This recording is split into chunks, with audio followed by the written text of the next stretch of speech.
নিতাই গৌরী সীতানাম প্রেমানন্দে আবার হরি হরি বল। নিতাই গৌরী সীতানাম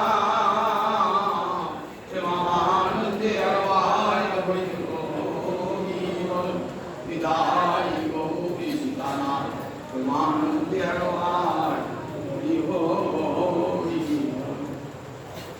সমবেত ভক্তবৃন্দের চরণে আমার কোটি কোটি দণ্ডবৎ প্রণিপাত। আজ বৈষ্ণব জগতে একটি বরণীয় তিথি, বৈশাখ মাসের অমাবস্যা। এই দিনটিতে কে আবির্ভূত হয়েছিলেন বলতে একবার? গদাধর পণ্ডিত, পঞ্চতত্ত্বের এক তত্ত্ব গদাধর পণ্ডিত। দাস গদাধর নাম কিন্তু গদাধর পণ্ডিত।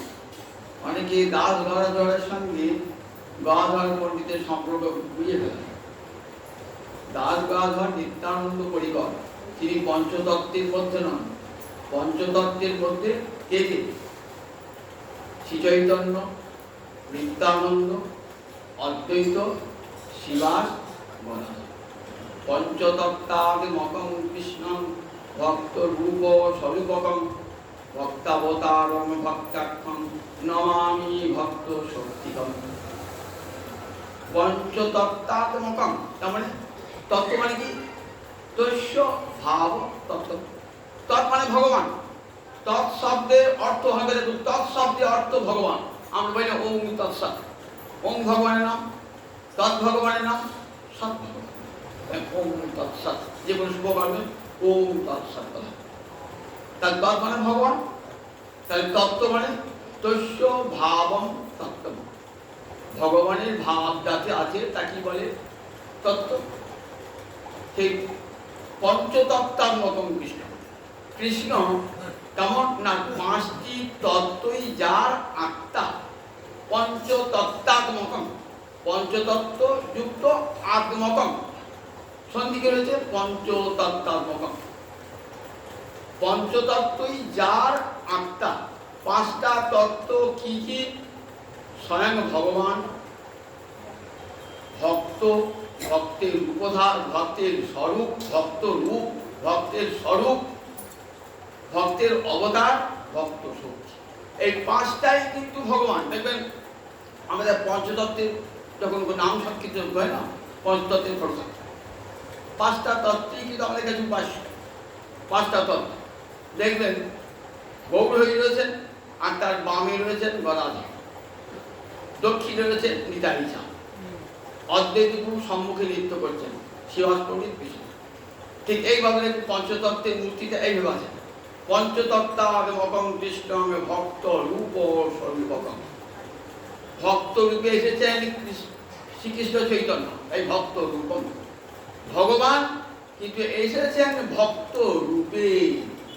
কেন? এই কলি ভগবানটি প্রচ্ছন্ন ভগবান, অর্থাৎ নিজেকে ঢাকা দেওয়া ভগবান, প্রচ্ছন্ন ভগবান। কিভাবে ঢাকা দিয়েছেন? রাধা রানীর অঙ্গকান্তি দিয়ে নিজের স্বরূপটাকে ঢেকে দিয়েছেন। রাধারানীর অঙ্গকান্তি দিয়ে অঙ্কুটে ঢেকে দিয়েছেন। কারণ কৃষ্ণকে চেনা যাচ্ছে না। এবার কৃষ্ণ গৌর হয়েছেন, ভক্ত স্বরূপ, ভক্তরূপে গৌরাঙ্গ হয়েছেন, তাই ভক্ত রূপম। আসলে ভগবান কিন্তু ভক্ত রূপ ধারণ করে এসেছেন। কি করে বললেন? ভগবান নিজে, সে ভগবান তো কখন নিজের নাম করেন না, ভক্তি তার ভগবানের নাম করেন। এখানে দেখছি গৌর হয়ে এসে কার নাম করছেন? ভগবানের নাম করছেন।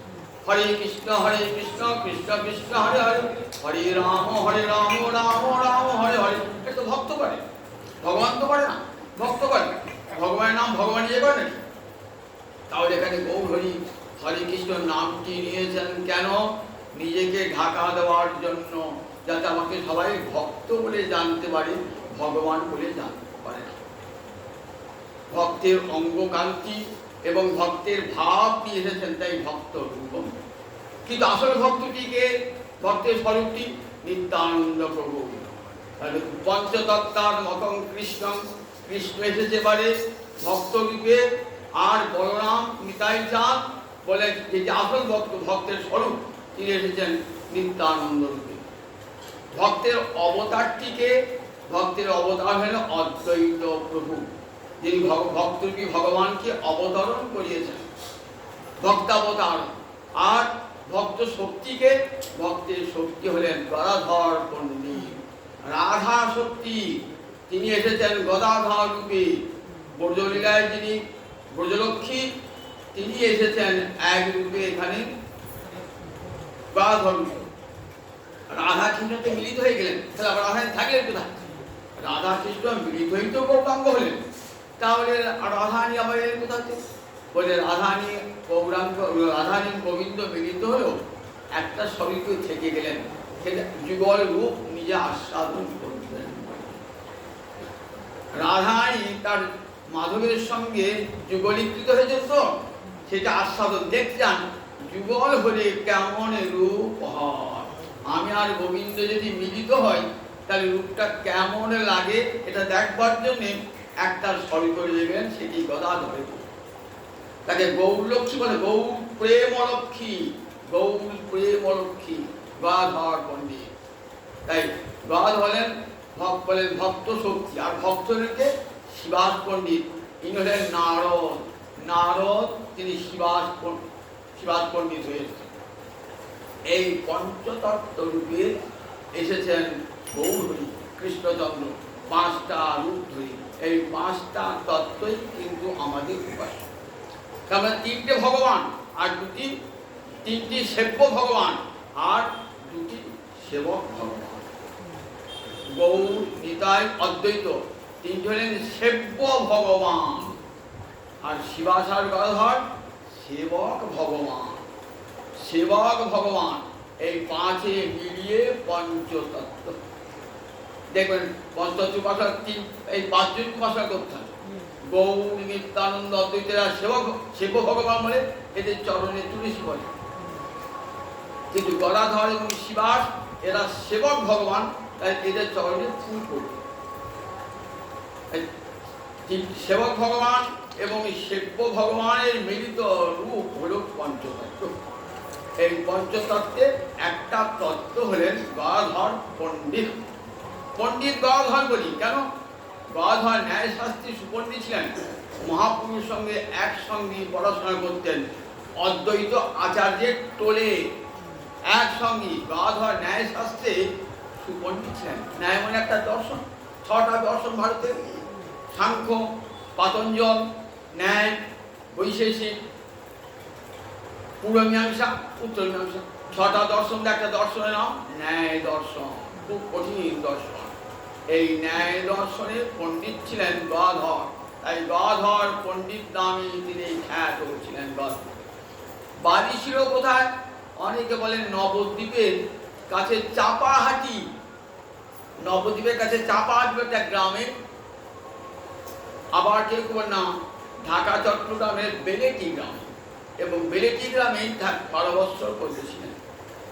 তারপর নবদ্বীপ আসেন পিতা মাধব মিশ্র, মায়ের নাম ছিল রত্নাবতী। মাধবাচার্য নন্দন রত্নাবতী জীবন, গান আমরা মাধবাচার্য নন্দন রত্নাবতী জীবন। মাধবাচার্য নন্দন মাধবাচার্যের পুত্র, আর রত্নাবতী হলেন তার মায়ের নাম রত্নাবতী। এই গদাধর পণ্ডিত, এই গদাধর পণ্ডিত বলেন গদাধর পণ্ডিত এই মাধবাচার্য এবং রত্নাবতীর সন্তান। গদাধর একটি ভাই ছিলেন, তার নাম বাণীনাথ। গদাধর পণ্ডিত একসঙ্গে টোলে পড়াশোনা করতেন অদ্বৈতের সঙ্গে। ন্যায়শাস্ত্র নিয়ে মাঝে মধ্যে খুব রসিকতা হতো। ন্যায় গুণে যুক্তি দিয়ে মহাপুরুষের যুক্তিটা খণ্ডন করতেন। আবার তর্কে হার মানতেন না গদাধর, এমনি করে রসিকতা ছিল। মহাপুরুষের বয়সে 1 বছরের ছোট। মহাপ্রভু 1486 খ্রিস্টাব্দে আবির্ভূত হয়েছে, আর 1487 খ্রিস্টাব্দে গদাধর পণ্ডিত জন্মেছে। 1 বছরের বয়স। কাজে প্রায় বন্ধুত্বের মতো সময় শুনছেন। গদাধর কিন্তু ছিলেন চিরকুমার, বিবাহ করেননি। দেখবেন পঞ্চতত্ত্বের 4 জন বিবাহ করেছেন কৃতদাস, 4 জনই, শ্রী চৈতন্য, নিত্যানন্দ, অদ্বৈত, শিবা, 4 জনের পত্নী আছে। কিন্তু গদাধর চিরকুমার, রাধারানীর অবতার বলে তিনি চিরকুমার হয়ে আছেন। রাধারানীর আবেশ অবতার। কি এমন আকর্ষণ ছিল, কখনো গৌরহরিকে ছাড়তে পারতেন না, সব সময় সঙ্গে সঙ্গে। মহাপ্রভু যখন বিদ্যার ঔদ্ধত্য দেখাতেন, তখন গদাধর নিজেকে লুকিয়ে রাখতেন। কিন্তু গয়া থেকে আসার পর গৌরহরি তো গৌরহরি ভাবকে আলাদা। একদিন শিবাসের উদ্যানে ফুল তুলছেন গদাধর পণ্ডিত। গদাধর পণ্ডিত মুখটা খুব হাসি হাসি। শিবাস বলছে, কেন? তবে জানো গৌরহরি গয়া থেকে ফিরে এসে কেমন হয়েছেন? বলে, হ্যাঁ, আমাদের বাঞ্ছা এবার পূর্ণ হবে। চেয়েছিলেন গৌরহরিকে দিয়ে বাঞ্ছা পূর্ণ করবো, জগতে হরিনাম প্রচার করব, সর্বত্র প্রেম ভক্তি প্রচারিত হবে, এটা তিনি চেয়েছিলেন। সেই বাঞ্ছা পূর্ণ হয়েছে। শুক্লাম্বর ব্রহ্মচারী বলে নবদ্বীপ এক দরিদ্র ব্রাহ্মণ ছিল।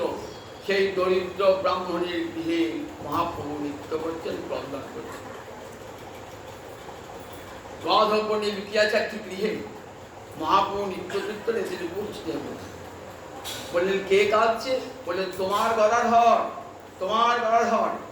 এইখান থেকে গদাধরের সঙ্গে ভগবানের মিত্রতা শুরু। দেখুন গদাধরের এই গদাধর পণ্ডিতের দীক্ষাটাও কেমন ভাবে বলে দেখুন। গদাধর পণ্ডিতের যেখানে বাড়ি ছিলেন চট্টগ্রাম, সেই চট্টগ্রামে ছিলেন মুকুন্দ। চট্টগ্রামের মুকুন্দ আর বাসুদেব 2 ভাই। একটা মুকুন্দ শ্রীখণ্ডের নরহরির দাদা, আর একটা মুকুন্দ হলেন চট্টগ্রামের মুকুন্দ। দেখবেন কীর্তনিয়া প্রায় ভুল বলে, ওই চট্টগ্রামের মুকুন্দকে করে দেয় শ্রীখণ্ডের মুকুন্দ, আবার শ্রীখণ্ডের মুকুন্দ করে চট্টগ্রাম। দুটো মুকুন্দ বুঝতে পারেন না। একটা মুকুন্দ চট্টগ্রামে, মুকুন্দ আর বাসুদেব এরা 2 ভাই। মধুর স্বরে কীর্তন করে মহাপ্রভুকে আনন্দদান করতেন। এই মুকুন্দ তার গায়ের লোক, চট্টগ্রামের লোক ছিলেন কে? পুণ্ডরিক বিদ্যানিধি। পুণ্ডরিক বিদ্যানিধি চট্টশালার জমিদার, চট্টগ্রামের জমিদার। নবদ্বীপও তার বাড়ি ছিল। একদিন মুকুন্দ বলছে, গদাধর, তুমি আমার সঙ্গে চলো, একজন বৈষ্ণব দেখো। বেশ বৈষ্ণব হবে, সে তো ভাগবতের বাল্যকাল থেকে গদাধর পণ্ডিত হলেই পাবে। মনটি একবারে গোবিন্দ চরণ কোমলে লগ্ন করেছেন, কৃষ্ণ ভক্তিতে আপ্লুত হৃদয়। বৈষ্ণব দর্শনকে থাকে তো নিয়ে গেলেন। গিয়ে দেখছি বিশাল অট্টালিকা, সেখানে একটি বৈঠকখানায় বসে আছেন। কেমন করে বসে আছেন? সোনার খাটে বসে আছেন, সোনার খাটে বসে আছেন। কত দাস দাসী সেবা করছে, পাখা করছে, সোনার গর্ভতে তামরকুশ সেবন করছেন, সোনার বাটিতে পান রাখা আছে, গায়ে বহুমূল্য অলঙ্কার। বাবাকে বললেন, হ্যাঁ গো, মনে ভাবছেন এই আবার বৈষ্ণব হয়নি? তো ছেঁড়া নেড়া কাঁথা, নেড়া মাথা ছেঁড়া কাঁথা, এ বাবা এ কি বৈষ্ণব দেখছি? ওই বাবারি বাবা, এই ধনবান বৈষ্ণব দেখো, যে বৈষ্ণবের কোনো লোক করিতে নাই। বৈষ্ণবে তো মনে মনে বলছে, মুকুন্দ তুমি কাকে দেখাতে নিয়ে বৈষ্ণব? বৈষ্ণবের কোনো লোক করি নাই। একবারে বসে তামরকুশ সেবন করছে। গড়গড়ায় মধ্যে তামার খাড়ি ছিল না, সোনার গড়গড়া, যেখানে তামরকুশ সেবন করছে। পয়সা আছে গদির উপরে, তাকেও পয়সা আছে, সোনার পানের বাটা, চাকরিরা পাকা টানছে। বাবরি, এত বড় বিষয় লোক বৈষ্ণব হবে তো আজ দিনটা বাবা যাত্রা গেল। মুকুন্দ বসে না, মুকুন্দ বুঝতে পেরেছেন যে গদাধর মনে মনে বিরক্তি অনুভব করছে। পুণ্ডরিক বিদ্যানিধির রূপটা প্রকাশ করেন। পুণ্ডরিক বিদ্যানিধি কে ছিলেন? রাধারানীর পিতা বৃষভানু রাজা। বড় তো হবি, রাধারানীর পিতা তো ভীষণ রাজা। এই গৌলীলা ভেবেছেন পুণ্ডরিক বিদ্যানিধি, সেই বিষয়ে আসলে সবই আছে। তখন ভাগবতে একটা শ্লোক, পুতনা অক্ষণ লীলার একটা শ্লোক। অহো বকিয়াং স্তনকাল পুটং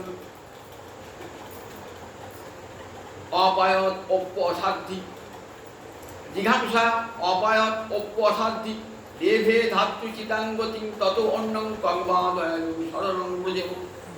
অহো বকিয়াং স্তনকাল পুটং জিঘাংসয়া অপায়ত। অহো বকি মানে বকাসুরের ভগিনী, পুতনাকে ছিল বকাসুরের ভগিনী, তাই বকি। অহো বকিয়ং স্তনকাল পুটং, স্তনেতে কালকুট বিষ মাখিয়ে নিয়ে গেছে। জিঘাংসয়া, জিঘাংসা মানে হত্যা করবার ইচ্ছা, হত্যা করবি ইচ্ছাকে কি বলে? জিঘাংসা, হত্যা করবার ইচ্ছা। অপায়ত মানে পান করালো, অসাধ্যি, অসাধ্যি পুতনা ওই শিশু কৃষ্ণকে, 6 দিনের শিশু কৃষ্ণকে স্তনকালকুট বিষ খাইয়েছিল। কিন্তু গোবিন্দ কি প্রতিদান দিলেন? লেভে ধাত্রু চিতাঙ্গতি, ধাইমার গতি দান করলেন। ধাইমার গতি, ধাইমাটা মা, পঞ্চমাতার মধ্যে ধাইমাটাকে মা বলা হয়, জানেন তো? ধাইমা আগেকার দিনে হাঁটুর ঘরে সন্তান প্রসব করিত, তাকে বলতো ধাইমা। এখন হাসপাতালে সন্তানও ধাইমা নাই, কিন্তু ধাইমা ছিল আমাদের সময় ধাইমা দেখেছি। তাকে মায়ের সমান সম্মান দান করা হতো, সে মায়ের সঙ্গে সঙ্গে থাকতো, ছেলের সেবা করত, তাই মায়ের সমান সম্মান পেত। লেভে ধাত্রু চিতাঙ্গতি, কত বড় গতি লাভ করলো, বিষ খাওয়াতে এসে অমৃত লাভ করলো। তত অন্যং কংবা দয়ালু শরণং ব্রজেম। বিদুর অর্জুন বলছে, বলো এমন ভগবান আর কি আছে যাকে বিষ দিলে বিনিময়ে অমৃত দান করে? ভগবানের প্রতি বিদ্বেষ করলে পরে তার সব শেষ হয়ে যায়। মনসাকে ফুল দেবেন না, মনসাকে চাঁদ সরকার ফুল দেবেন না, কি করলেন? চাঁদ সরকারের 7 ছেলেকে পুড়িয়ে করে বিষ খায়, বিষের নং সরকারের চাঁদ সরকারের সপ্তপুত্রকে শেষ করলেন। তার ডিঙা, সপ্ত ডিঙা মধু করি নৌকা ভাসি, জলে ভাসি দেন, দরিদ্র করলেন, দেখেছেন তো? আর আমার গোবিন্দ কেমন ঠাকুর দেখুন, গোবিন্দ কেমন ঠাকুর দেখুন। আবার অন্য কোনো দেবদেবীকে ভালো করে পূজা না করেন তাহলে অভিশাপ দেওয়া উচিত। আর ভগবান যিনি দেবতাদেরও দেবতা, দেবতাদেরও দেবতা, দেবতারা যাকে বন্দনা করে, ইয়ং ব্রহ্মা বরুণেন্দ্র রুদ্র মরুত সুনন্তি দিব্যস্তবে, যাকে ব্রহ্মা বন্দনা করে, বরুণ যাকে বন্দনা করে, ইন্দ্র যাকে বন্দনা করে, রুদ্র যাকে বন্দনা করে, 49 বায়ু যাকে বন্দনা করে, সেই গোবিন্দ কেমন বলছেন? এমনই করুণাময় যে বীজ দিতে এসেছিল পুতনা, তাকে দিলেন ধাত্রীগতি, বিশেষ পরিবর্তে অমৃত দান করলেন। তা আর কোন দেবতার ভজন করবো? কংবা দয়ালু শরণং ব্রজেম। জগতে কোন পণ্ডিত কৃষ্ণ ছেড়ে অন্য দেবদেবীর ভজনা করবেন? কংবা দয়ালু শরণং ব্রজেম। গোবিন্দ ছাড়া আর জগতে ভজনীয় কি আছে যার এত বড় করুণা? বিষ দিলে অমৃত দান করেন। কোথাও দেখেছেন ভগবানকে বিষ দিলে ভগবান অমৃত দান করেন? কৃষ্ণ অবতারে দেখলাম প্রথম করুণার প্রকাশ, যখন 6 দিনের শিশু, প্রথম করুণার প্রকাশ, যে শিশুর রক্ত পান করে তাকে দিলেন ধাত্রীগতি। কংবা দয়ালু, এই শ্লোকটি যে উচ্চারণ করেছেন না ভাগবতে, কোথায় তামাক খাওয়া, কোথায় সেদিগুজি বসে থাকা, একবারে শুনতে শুনতে অষ্টসাত্ত্বিক বিকার, সারা দেহ কাঁপতে কাঁপতে কাঁপতে কাঁপতে পড়ে গেলেন কোথায়? খাট থেকে নিচে পড়ে গেলেন। কৃষ্ণ কৃষ্ণ কৃষ্ণ কৃষ্ণ বলতে বলতে অধর করে ছি ছি ছি, আমি কি অন্যায় করেছি? ভাগবতের শ্লোক শুনে যার অষ্টসাত্ত্বিক বিকার দেখা দেয়, সে কত বড় ভক্ত একবার চিন্তা করুন। একবার ভাগবতের ওই শ্লোকটা শুনে যার অঙ্গে অষ্টসাত্ত্বিক বিকার দেখা দেয়। আমরা তো ভাগবত শ্লোক শুনি, আমাদের অঙ্গে পুলকও জানে না, পুলকও জাগে না, আর অষ্টসাত্ত্বিক ভাবও জাগে না। বছরের পর বছর, জন্মের পর জন্ম ভাগবত শুনলেও দেয়। গৌরাঙ্গ বলিতে হবে পুলক শরীর, হরি হরি বলিতে কবে নয়নে বহিনী। কজন বার হয়? কার অঙ্গ পুলকিত হয়? গৌরাঙ্গ বলিতে কার অঙ্গ পুলকিত হয় না? সে ভক্ত দেখা যায় না, কঠিতে বুটিও দেখা যায় না, অঙ্গে পুলকও লাগে না, শুনতে হয় শুনি, করতে হয় করি। অষ্ট সাত্বিক বিকার অঙ্গে লেগেছে, সঙ্গে সঙ্গে মাটিতে পড়েছে। মুকুন্দ এসে কি করলেন? মুকুন্দ এসে করে তুললেন। ধর বা কি বললেন? মুখে চোখে জল দিতে গেলেন, পান করতে গেলেন। আবার বলো, আবার বলুন, আমার অবমুখী অঙ্গে স্তন কার কুটম করতে কিছুক্ষণ পর মুখ ছাপ ভঙ্গ করলেন। মনে মনে খুব অনুতাপ বোধ করতে লাগলেন, আমি তো বড় অপরাধ করেছি, বৈষ্ণব অপরাধে ক্ষমা হয় না, এত বড় অপরাধ। বৈষ্ণব ক্ষমা না করলে বৈষ্ণব অপরাধ ভগবান পর্যন্ত ক্ষমা করতে পারেন না। ভালো প্রশ্ন রাখুন, যদি কোনো বৈষ্ণবের কাছে অপরাধ করে থাকেন, গোবিন্দের কাছে ক্ষমা চাইলেও গোবিন্দ ক্ষমা করবেন না। যার কাছে অপরাধ ঘটেছে তার কাছেই ক্ষমা চাইতে হবে, নইলে কোনোদিনই ক্ষমা পাবেন না। মনে মনে ভাবছেন যে এত বড় অপরাধ করেছি, মহাপ্রভু বলেছেন আমি বড় অপরাধ করে ফেলেছি, আমি বৈষ্ণব চিনতে পারি না। দেখো, বৈষ্ণব চিনিতে নারী দেবেরও শোকেছি, দেবতারাও চিনতে পারে না বৈষ্ণবকে। দেখো, শুধু মালা ধরা আর তিলক বলি কি বৈষ্ণব হয়? তিলকালী বৈষ্ণব হয়, হরিনাম কলি বৈষ্ণব হয়? বৈষ্ণব সহজে চেনা যায় না বৈষ্ণব। দেখো, এত বড় বিলাসী, এত বসন ভূষণে সজ্জিত, মনটি কেমন কৃষ্ণ প্রেমে বিহব্বল, দেখে চিত্তটি কেমন কৃষ্ণ প্রেমে আপ্লুত, কৃষ্ণ নাম শুনে ভূমিত করবে। তাই বৈষ্ণবকে সবাই চিনতে পারে না, দেবতারাও পারে না বৈষ্ণবকে চিনতে। তাহলে কি করা যায়? মহাপ্রভু বলছে, মহাপ্রভু বলেন দেখো, তুমি তো মনে মনে অনুতপ্ত হয়েছ, কোনো পাপ করার পর, অপরাধ করার পর যদি অনুশোচনা হয়, অনুতাপ হয়, তাহলে কি হয়? পাপ বা অপরাধ অনেকটা লাঘব হয়ে যায়। আমি না জেনে খুব শুনে হয়তো একটা অপরাধ করে ফেললাম, কিন্তু আমি যদি মনে মনে ভাবি আমার করাটা ঠিক হয় না, এ আমি কি করলাম, এটা আমার ভুল হয়েছে, তাহলে কি হয়? বলে ওই পাপটা অনেকটাই কমে যায়। এক কাজ করো, তুমি কি মনে ভেবেছো? প্রভু, আমি মনে ভেবেছি এই পুণ্ডরী বিদ্যানিধির কাছে দীক্ষা গ্রহণ করলে আমার বুড়ো হয়ে যাবে, বুড়ো হলে আমার সব অপরাধ ক্ষমা করে, বুড়ো হলে সব অপরাধ ক্ষমা হয়ে যাবে। পিতা যেমন পুত্রের সব অপরাধ ক্ষমা করবে, ওই খুব ভালো প্রস্তাব। মহাপুরুষ চাইছিলেন তাই, পুণ্ডরী বিদ্যানিধির কাছে দীক্ষা গ্রহণ করুক, দীক্ষা গ্রহণ করে গুরুদেব সব ক্ষমা করবেন। প্রস্তাবটি রাখলেন মুকুন্দ প্রস্তাবটি রাখলেন যে গদাধর তোমার কাছে দীক্ষা গ্রহণ করতে চায়। বলে হ্যাঁ, এমন শিষ্য পাওয়া বড় কষ্টকর। গুরু মেলে লাখে লাগে, শিষ্য মেলে এক। গুরু লক্ষ লক্ষ ভূমি মিলবে, বহব গুরব শক্তি, বহব বলে বহু বহু গুরু পাওয়া যায়। গুরু ব্যবসা, গুরু একটা ব্যবসায় অর্থাৎ লাভ হয়, এই গুরু ব্যবসায় মেলে সম্মান জয় লাভ হয়। বহব গুরব শক্তি শিষ্য বিদ্যাপহারকা, তন্ত্রে বলা আছে বহু গুরু আছেন যারা শিষ্যের বৃত্ত হরণ করে, কিন্তু এমন গুরু দুর্লভ অয়ং গুরু নেই, শিষ্য সন্তাপহার। এমন গুরু দুর্লভ যিনি শিষ্যের বেদনা, অন্তরে বেদনাকে চিরকালের জন্য দূর করে দেন। তাই গুরু লক্ষ লক্ষ মেলে, শিষ্য কিন্তু তাই, যা শিষ্য কিন্তু বলে বলে শিষ্য মেলে, গুরু মেলে রাখে আর শিষ্য মেলে। এমন শিষ্য পাবো, বাধার করতে পারবো, এমন শিষ্য পাবো, আমি তো ভাগ্যবান। বাধা রাধারায়ণ আর পুণ্ডরী বিদ্যানিধি বিশ্বভাবী এক শুভ দিনে দীক্ষা গ্রহণ হয়ে গেল। দীক্ষা গ্রহণের পর নবজন্ম লাভ হলো। এবার তো রাধারানী আবেশ জেগে উঠেছে অন্তরে, সঙ্গে সঙ্গে মহাপ্রভুর ছায়া সঙ্গী, সঙ্গে সঙ্গে মহাপ্রভুর কাছে কাছে থাকেন দিবারাত্র। মহাপ্রভু যাবেন কোথায়? সন্ন্যাস গ্রহণ করে মহাপ্রভু চলেছেন নীলাচলের পথে। গদাধর পণ্ডিত বলছেন, প্রভু আমি কোথায় থাকবো? আমি যে তোমাকে ছাড়া এক মুহূর্ত থাকতে পারি না, আমি কোথায় যাব? গদাধরের মধ্যে কি ভাব ছিল?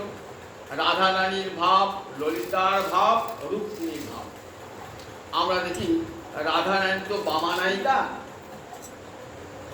কিন্তু গদাধর বামা নায়িকা নন, অন্তরে দক্ষিণ ভাব। গৌহরি চটে যাবেন এমন কাজ তিনি কখনোই করবেন না। গৌহরি তিরস্কার সহ্য করে যাবেন, উপেক্ষা করুক, তথাপি গৌহরি মুখের সামনে কিছু বলবেন না। ঠিক রুক্মিণীর মতন, রুক্মিণীর ভাব আমরা দেখি বইয়েতে আছে, যেমন বামা নায়িকা রাধারানী, দক্ষিণা নায়িকা চন্দ্রাবলী, ঠিক তেমনি দ্বারকায় বামা নায়িকা একমাত্র সত্যভামা, রুক্মিণী দক্ষিণা নায়িকা, সবসময় নায়কের প্রতি প্রসন্ন দক্ষিণী। গদাধরের মধ্যে এই ভাবটি ছিল, দক্ষিণ নায়িকার ভাবটি ছিল। গদাধর তোমাকে তো না রেখে থাকতে পারবো না, বললেন গদাধর তুমি এখানে থাকো, ঠিক সময় তুমি যাবে। মহাপ্রভু পুরী থেকে চলে গেলেন দক্ষিণ ভারত, দক্ষিণ ভারত থেকে যখন এলেন সব গৌর দেশের ভক্তরা সব চলেছেন, তো গদাধর তাদের সঙ্গে সঙ্গে গেলেন। গদাধর সেই যে গেলেন গদাধর, আর পুরী থেকে গদাধর ফেরেন, পুরীতে রয়ে গেলেন। পুরীতে গিয়ে কোথায়? আর গোপীনাথের তোতা, গোপীনাথ, তোতা মানে বাগান, একটা বাগানে থাকতেন। সেখানে ওই গোপীনাথ আমাদের গদাধর সঙ্গে একটা কৃষ্ণ বিগ্রহ সবসময় থাকতেন, সেইখানে বাগানে পুড়ে ঘর করে থাকতেন। একদিন সমুদ্রের তীরে বালুকা করতে করতে বলে, গদাধর এই বালুকা করতে করতে দেখছেন আজকে মোহনের চূড়া দেখা যাচ্ছে, আরো দেখছেন গোপীনাথ মূর্তি। গদাধর তুমি গোপীনাথের সেবা, গদাধর তো বড় আনন্দে নিয়ে এনে সেই গোপীনাথের সেবা, নাম হয়ে গেল টোটা গোপীনাথ। পুরীতে গিয়ে কেউ যেন টোটা গোপীনাথ দেখতে ভুলবেন না। টোটা গোপীনাথ, টোটা মানে বাগান, সেই বাগানে ওই গোপীনাথের মূর্তি আছে, সেই গোপীনাথের সেবা করেন। আর গৌরের যে কি শোনান? ভাগবত শোনান। ভাগবতের সুপণ্ডিত ছিলেন গদাধর পণ্ডিত। মহাপ্রভুকে পাঠ শোনাতেন কে? গদাধর পণ্ডিত পাঠ শোনাতেন প্রতিদিন, ওই টোটা গোপীনাথ মহাপ্রভুকে পাঠ শোনাতেন। আর পাঠ শোনাতেন কে? রঘুনাথ ভাগবতাচার্য বরানগর পাটবাড়ি, নাম হয়ে গেল পাটবাড়ি, নাম হয়ে গেল পাটবাড়ি, কয়েকটা পাটবাড়ি না পাটবাড়ি। রঘুনাথ ভাগবতাচার্য, যিনি ভাগবতের অনুবাদ করেছেন পদ্য ছন্দের প্রেম ভক্তি তরঙ্গী, এর মুখে মহাপ্রভু পাঠ শুনে একবার মূর্ছিত হয়েছিলেন কয়েক ঘন্টা। উপাধি রঘুনাথ ভাগবতাচার্য। আর একজন সুন্দর কণ্ঠে ভাগবত করতেন কে? রঘুনাথ ভট্ট। ছজন গোস্বামী তো, জয়রূপ সনাতন ভট্ট রঘুনাথ, শ্রীজীব গোপাল ভট্ট দাস রঘুনাথ। এই রঘুনাথ ভট্ট, এই রঘুনাথ ভট্ট মহাপুরুষকে পাঠ শোনাতেন। কে বলুন থেকে রঘুনাথ ভট্ট? তপন মিশ্রের সন্তান, বাংলাদেশের মহাপুরুষ যান না, তপন মিশ্র বাংলাদেশে প্রথম হরিনাম দান করেন মহাপ্রভু। হরে কৃষ্ণ কৃষ্ণ কৃষ্ণ হরে হরে, হরে রাম রাম রাম হরে। এই হরিনাম মহামন্ত্র প্রথম বাংলাদেশে, তাই বাঙালিরা পরম হরিভক্ত দেখবেন। আমাদের এখানে নয়, কোথায় বাংলাদেশে গিয়ে প্রথম ভগবান হরিনাম দান করেছেন সেই তপন মিশ্র, যাকে স্বপ্নাদেশ হলো, সাধ্য সাধন তত্ত্ব বুঝতে পারছিলেন না, তখন স্বপ্নের সরস্বতী সম্বন্ধে যাও, এখানে এসেছেন গৌহরি, তুমি তার কাছে গিয়ে সাধ্য সাধন তত্ত্ব। তখন বললেন নাম করো, নামের মধ্যে সাধন এবং সাধ্য দুই তুমি খুঁজে পাবে। হরে কৃষ্ণ কৃষ্ণ কৃষ্ণ হরে হরে, হরে রাম রাম রাম হরে হরে। এই নাম সাধন, আবার এই নামই সাধ্য। সাধন করে যা পাওয়া যায় তা কি তো সাধ্য বলে? মহাপ্রভুর নামই সাধন, আবার নামই সাধ্য। তাহলে কি নাম করে কি পাওয়া যায়? নাম করে কৃষ্ণ প্রেম পাওয়া যায়, সেটাই তো সাধ্য, সেটাই তো সাধ্য। তাহলে নামের মধ্যেই সাধন, নামের মধ্যেই সাধ্য আছে। তাই কখনো নাম পরিত্যাগ করবেন না, নাম সাধন এবং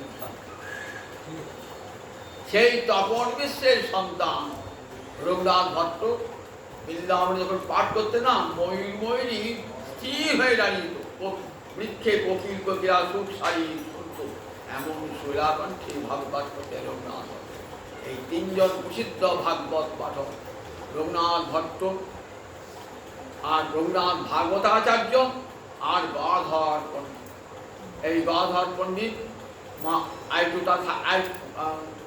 টোটা কবিতাতে থাকতেন, মহাপ্রভু যেতেন আর মহাপ্রভুকে পাঠ শোনাতেন, মহাপ্রভু পাঠ শুনতেন তো কষ্ট চোখের জলে এই ভাগবত কষ্ট চোখের জলে অক্ষরগুলি প্রতি লুপ্ত হয়ে যেত, শুনতেন আর ভাবতেন, নয়ন জলে ভাসতেন।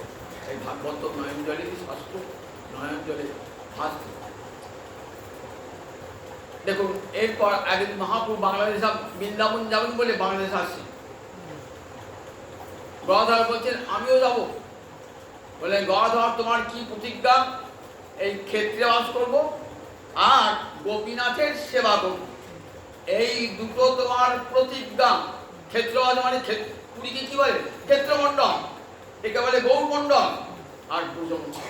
ভালো মনে করেন, বৃন্দাবন অঞ্চল এলাকাকে কি বলে? মথুরা বৃন্দাবনকে ব্রজমণ্ডল, আর আমাদের নবদ্বীপ কাটোয়া এসব ধাম কি বলে? গৌরমণ্ডল। আর পুরী ধাম বলে ক্ষেত্রমণ্ডল। এই তিনটে মণ্ডল জুড়ে সব বৈষ্ণবরা রয়েছেন। তুমি ক্ষেত্রে বাস করবে বলে প্রতিজ্ঞা করেছো, আর গোপীনাথের সেবা কখনো ত্যাগ করো না। বললেন প্রভু তুমি যেখানে রয়েছো সেটাই তো নীলাচল, সেটাই তো ক্ষেত্র, আর কোটি গোপীনাথ সেবা তৎপাদ সেবা। তোমার চরণ সয় হলে কোটি কোটি গোপীনাথের সেবা হয়ে যাবে। আর তুমি যাহা তাহা নীলাচল, তুমি যেখানে আছো সেটাই তো নীলাচল। প্রভু আমার দুটো প্রতিজ্ঞাই থেকে যাবে, ছাড়বেন না। মহাপূজা বলে দেখো তুমি ক্ষেত্রবাসী প্রতিজ্ঞা ছিল না। পশ্চাৎ আসছেন, কটক পর্যন্ত এলেন। যাও গদাধর ফিরে যাও, প্রতিজ্ঞা ভঙ্গ করো না। কোনো মতেই গদাধর শুনবেন না, প্রতিজ্ঞা ভঙ্গ করবেন। বলছে প্রতিজ্ঞা বা ভঙ্গ হয় হোক, তথাপি তোমার সঙ্গ আমি কখনো পরিত্যাগ করতে পারবো না। কোনো মতেই শুনবেন না। গদাধর মহাপ্রভুর সঙ্গ ছাড়তে পারবেন না। তখন বললে আচ্ছা গদাধর তুমি কি চাও? তুমি নিজের সুখ চাও না আমার সুখ চাও? বলো, ভক্ত কি চায়? ভক্ত চায় ভগবানের সুখ, তখন নিজের সুখ চায় না। রাধানী তার আদর্শ। রাধানী বলেছেন মরে যদি দিলে দুঃখ তার হয় মহাসুখ, সেই দুঃখ মহনি সুখ বর্জন। আমাকে দুঃখ দিয়ে যদি গোবিন্দের আনন্দ হয়, সেই দুঃখ আমি মাথা পেতে গ্রহণ করব, কারণ গোবিন্দের সুখই আমার কাম্য। হরিতুষ্টি বড় ধর্ম। তা তুমি নিজের সুখ চাও না আমার সুখ চাও? কোনটা চাও? আর বাধা দিতে পারে। সত্যি তো মহাপুরুষ তিনি চান। ওইখানে মূর্তিতে পড়ে গেলেন, নিয়ে এলেন পণ্ডিত সাধক। এসে কি করতেন? ওই গোবিনাথ থেকে পড়ে থাকতেন, দিবারাত্র নয়ন জলে ভাসতেন। দিবারাত্র মহাপ্রভু বৃন্দাবন যাওয়া হলো না। বৃন্দাবন যাওয়ার সব এখানে রূপ সনাতন বললেন যে দেখো এত লক্ষ লোক নিয়ে কখনো কেউ বৃন্দাবনে যায় না। বৃন্দাবন থেকে একা একা আস্বাদন করবেন, একজন দুজন সঙ্গী থাকবে। হাজার হাজার লোক নিয়ে বৃন্দাবন যাওয়া হয়, বৃন্দাবনের রস আস্বাদন হবে। সনাতন বিশেষ ব্যক্তি কেমন সূত্র উপদেশ ভগবানকে কিন্তু বুঝে দান করছেন। দেখুন এত বড় সনাতন চলে এলেন, ফিরে এলেন কোথায়? কানাই নাটশাল থেকে ফিরে এলেন আবার অদ্বৈত গৃহে। সেখান থেকে ফিরে এলেন আবার পুরী ধামে। বললেন দেখো তোমাকে দুঃখ দিয়ে গেছি তো গদাধর, সেই জন্য আমার যাওয়া হলো না বৃন্দাবন। খুব গদাধর আনন্দ, আবার কিছু বাড়ি মহাপ্রভুকে ফিরে পেলেন। এইখানে আগে দাঁড়িয়েছেন, এই কোথায় উঠতেন? ওই গোপীনাথের মন্দিরে উঠতেন। একবার এই বাংলাদেশ থেকে ওখানে ভালো চাল পাওয়া যায় না বলে এখানে ভালো চাল নিয়ে গেছেন, একটা রঙিন বস্ত্র নিয়ে গেছেন। বলছে গদাধর ভোগ লাগাও, গোপীনাথের ভোগ লাগাও। গদাধর ভোগ লাগিয়েছেন। গদাধর ভোগ লাগিয়ে সুন্দর চালের সুগন্ধি চালের ভোগ লাগিয়েছেন। আর উপকরণ কি? ওই বাগানে যে শাক হয়েছে শাক রান্না করেছেন। আর তেঁতুল গাছ আছে, তেঁতুল গাছের পাতার টক, আর কোনো উপকরণ নাই। তেঁতুল গাছের পাতার টক আর বোনের শাক আর নিতাই চাঁদের আনা তন্ত্র। ভোগ দিয়েছেন, গোপীনাথের ভোগ দিয়েছেন, গোপীনাথের ভোগ দিয়ে প্রসাদ গ্রহণ করতে যাবেন, এমন সময় আমার মহাপ্রভু হরে কৃষ্ণ বলে চলে গেছেন। নিতাই চাঁদের আনা চাল, গদাধরের রন্ধন, গোপীনাথের প্রসাদ। এখান থেকে আমি বলছি তো কেমন করে ও জানতে পেরেছেন। খুব এসে ভোজন করলেন, বলে দেখো তুমি সত্যি রাধারানী, তোমার হাতের পাক এত সুস্বাদু। রাধারানীর হাতের পাক যেমন সুস্বাদু ছিল, রাধারানী ছিল অমৃত হস্তা। অমৃত হস্তা রাধারানী রাঁধলে পারে সেটি এত সুস্বাদু হতো যে গোবিন্দ পরমানন্দে গ্রহণ করত। তাই তুমি তো অমৃত হস্তা, তুমি তো ব্রজলক্ষ্মী, সত্যি তোমার রন্ধন এতটাই বলে রাঘবের ঘরে রাধে রাধা ঠাকুরানী। যখনই কোনো ঠাকুরকে ভোগ দেবেন না, তখন কি করতে হয়? রাধারানীর চরণ স্মরণ করে, ও রাধারানী, আমি তো কৃষ্ণ সেবা জানি না, আমি তো গোবিন্দ নিয়ে কি রন্ধন করবো, তুমি কৃপা করো দেবী, তুমি নিজে এসে রান্না করে দিয়ে যাও, আমাকে শক্তি দাও যেন গোবিন্দের সেবার উপকরণ করতে পারি। তাই আগেকার দিনের যারা মাধবের সেবা করতেন না, গৌরীর সেবা করতেন না, তাই ঠিক এমনি করে রাধারানীর চরণে শরণাগত হয়ে তবে যা গোবিন্দ খেতে ভালোবাসেন ঠিক সেই রকম যিনি রন্ধন করতেন। তারা মহাপ্রভু খেয়ে পরমানন্দে বলছেন, দেখো লক্ষ্মী যেমন পাক করে নারায়ণকে খাওয়ায়, রাধারানী যেমন পাক করে খাওয়ায়, তেমনি গদাধর পণ্ডিত সেদিকে রান্না করেছেন, আবার গোপীনাথকে ভোগ দিয়েছেন, আবার নিত্যানন্দে আনা চাল। পরমানন্দে ফিরে এলেন, বলেন দেখো এরপরই আমার মহাপ্রভু আর ক্ষেত্র ছেড়ে কিন্তু কোনো যান নাই, বৃন্দাবন জানে কোনো যান নাই। গদাধর পণ্ডিত কিন্তু ওই পুরীতেই ছিলেন, ছয় গোস্বামী বৃন্দাবন গেছেন, কিন্তু আমাদের গদাধর পণ্ডিত এই ক্ষেত্র সোমনাথ মহাপ্রভু আদেশ লঙ্ঘন করে নাই। মহাপ্রভু পুরুষ্ট হবেন যদি ক্ষেত্র ত্যাগ করি, গোপীনাথের সেবা ত্যাগ করি। গোপীনাথের সেবা ত্যাগ করতে করতে বৃদ্ধ হয়ে গেছেন। গোপীনাথ অনেকটা উঠতে, মালা দিতে পারেন না, পুজো হয়ে গেছে, বয়সে ভারী পুজো হয়ে গেছেন।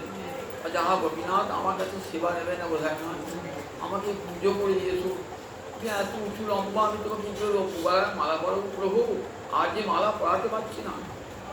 সকাল উঠে দেখছেন, দেখুন বিগ্রহ নও তুমি, সাক্ষাৎ ব্রজেন্দ্র নন্দন, প্রতিমান হও তুমি সাক্ষাৎ ব্রজেন্দ্র। কে বলেছে প্রতিমা কথা বলে না? কথা বলাতে জানলে আজও প্রতিমা কথা বলবে। প্রতিমা যদি সাক্ষী দিতে পারে, সাক্ষী গোপাল হয়ে বৃন্দাবন থেকে হাঁটতে হাঁটতে এসেছে সাক্ষী গোপাল। সেই বড় বিপ্র ছোট বিপ্রের কাহিনী আছে, কথা বলেছি না, বড় বিপ্র যে বৃন্দাবনে গিয়েছেন একটা জোয়ান ছেলেকে নিয়ে সঙ্গে করে, সেখানে গিয়ে বৃন্দাবন যে বৃদ্ধ ব্রাহ্মণ অসুস্থ হয়ে পড়েছেন, সেবা করেছে ওই যুবক ছেলেকে। স্ত্রীকে এসে বলে, হ্যাঁ ছেলে যেমন সেবা করতে আমার, দেখো আমার কন্যাটিকে দান করো। ওই ওই ওই ছেলেটাকে দান কন্যা দান হয়, চাল নাই শুরু নাই, কিছু চাকরি পায় না, কিছুই পায় না, ধন সম্পদ কিছুই নেই, ওই ছেলেটা বিয়ে দেয়।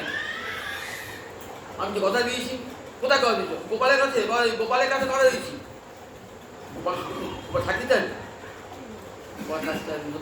তুই বলবে আমি করি, মিথ্যা কথা বলতে পারছেন না। কিছুদিন বাদে এসেছে সেই যুবক, তুমি যে বলেছিলে কন্যাদান করবো, দাও কন্যাদান করো, আমি তোমার কন্যাকে বিবাহ করতে চাই না, কিন্তু তুমি সত্যভ্রষ্ট হবে, তাই তুমি সত্যভ্রষ্ট হবে। ব্রাহ্মণ যে কথাই বলতো, সব কি করে মিথ্যা কথা বলবে? স্ত্রী ছেড়ে তিনি রেডি করে যাও। উনি যে সাক্ষী গোপালের কাছে গোপালের কাছে প্রতিজ্ঞা করেছে, যাও যাও গোপালকে ডেকে আনো। বেশ, গোপালকে ডেকে আনলে হবে তো? হ্যাঁ যাও যাও, জানতো গোপাল আসবে না। গোপালকে গিয়ে বলছে, গোপাল ব্রাহ্মণ কিন্তু প্রতিজ্ঞাভ্রষ্ট হবে, তোমার কাছে প্রতিজ্ঞা করে গেছে তার নিজ কন্যাকে আমাকে দান করো।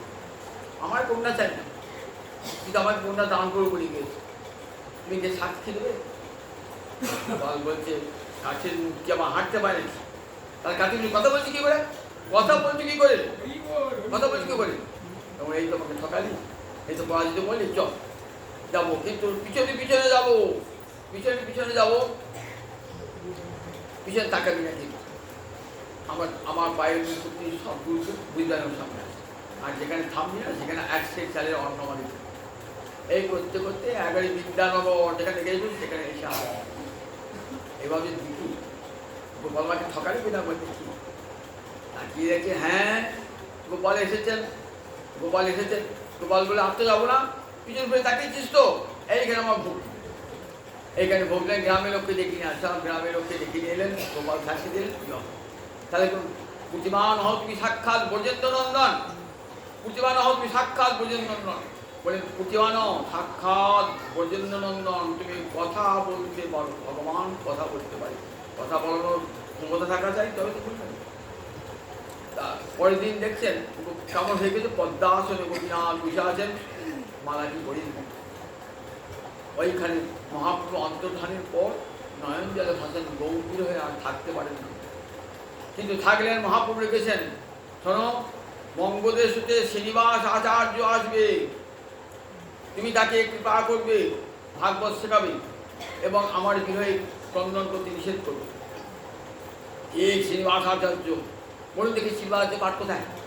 কাটোয়ায় রয়েছেন তো, বৃন্দাবন ঘুরে বেড়াচ্ছেন, আর এখানে তো কত পাঠ রয়েছে, শ্রীনিবাস আচার্যের পাঠ দাজি গ্রামে, কত বড় পাঠ। চাকুন্দি, শ্রীপাঠ চাকুন্দি, গঙ্গার তীরে, সেখানে জন্মগ্রহণ এই শ্রীনিবাস আচার্যের পাঠ দাজি গ্রামে। যখন যান বর্ধমান লাইনে তখন দেখবেন দাজি গ্রাম গিয়েই দেখবেন শ্রীনিবাস আচার্যের পাঠ। সেই শ্রীনিবাস আচার্য নরহরি সরকার ঠাকুর শ্রীখণ্ডে তার আদেশে গেলেন কোথায়? ভাগবত পাঠ শিখতে, তার কাছে গদাধর কাছে। দেখছেন গদাধর বিছানায় পড়ে রয়েছেন, আর কথা বলবার শক্তিও নয়, নয়ন জলে ভাসছে। এসে প্রণাম করতে, শ্রীনিবাস তোমার জন্যই আমি বেঁচে আছি, তোমার কাছে পাঠ শিখতে এসেছি। বললেন পাঠ? আমার যে পাঠের শ্রোতা শিখতে লেগেছে, ওই দেখো নিয়ে এসো ভাগবত।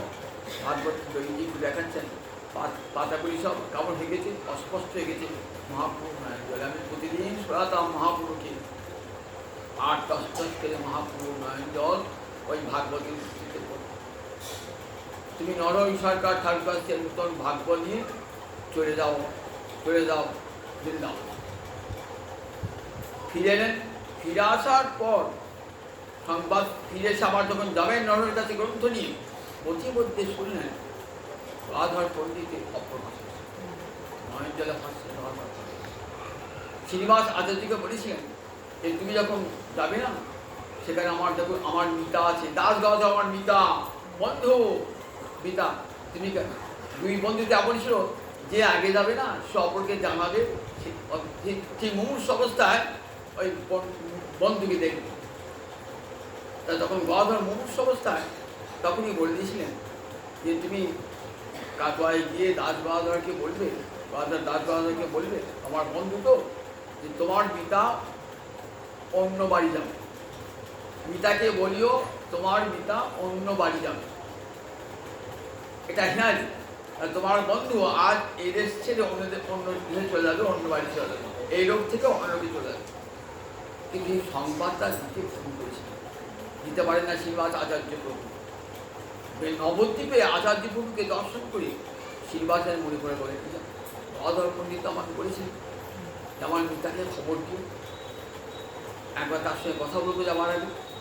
খবর দেওয়া হয়নি, তখন শোনাচ্ছেন গদাধর, দাস গদাধর বলে 3-4 দিন আগেই তার একটা অপ্রকাশ হয়েছে, আমার কথাটা শোনাও নাই, আমি তোমার মুখ দর্শন করবো না। মুখ আচার্য বলছে আমি তো মুখ দর্শন করবো না। এই জন্যে দাস গদাধর বলছেন আচার্য মুখ দর্শন করবেন। বিষ্ণু প্রিয়া দেবী যখন ছিলেন বলে দেখো ভুল মানুষ বাক্য হতে পারে, হয়তো ভুলে গেছো, দেখো দাস গদাধর আমার তো আমাদের নিজের লোক কাছের লোক, আমার তো দেখো শ্রীনিবাস আচার্যই আমার, দেখো আমাকে ভগবান আদেশ গৌরহরি আদেশ করে গেছেন যে শ্রীনিবাস আচার্য বা করতে, গৌরহরি নিজেও করে এবং বিষ্ণু পূজার মাধ্যমে আবার বা শ্রীনিবাস আচার্যের অপরাধ ক্ষমা করতে। গদাধর পণ্ডিত অপ্রকট হয়ে গেলেন, অপ্রকট লীলা গদাধর পণ্ডিত অপ্রকট লীলা তোমার হলো, সেই অপ্রকট লীলা শুনে শ্রীনিবাস আছে প্রতিমধ্যে উপস্থিত হয়ে গেলেন। আর গদাধর পণ্ডিত কাছে ভাগবত শেখা হলো না, চলে গেলেন একবার বৃন্দাবন। গদাধর পণ্ডিত ছিলেন 47 বৎসর প্রকট ছিলেন। 1487 খ্রিস্টাব্দে জন্মগ্রহণ করেন, 1534 খ্রিস্টাব্দে অপ্রকট হয়ে যান। লৌকিক বছর হিসাবে 47 বৎসর প্রকট ছিলেন, ঠিক মহাপ্রভু 48 বছর ছিলেন, আর গদাধর পণ্ডিত 37 বৎসর ছিলেন। আর সেই গদাধরের শুভ আবির্ভাব তিথি গদাধর পণ্ডিতের সবাই প্রার্থনা করে, হে গদাধর পণ্ডিত, তোমার যেমন বহু প্রতি কৃপা করো, আমাদের সবার যেমন গৌ চরণে ভালোবাসা থাকে। জয় নিতাই, জয় নিতাই।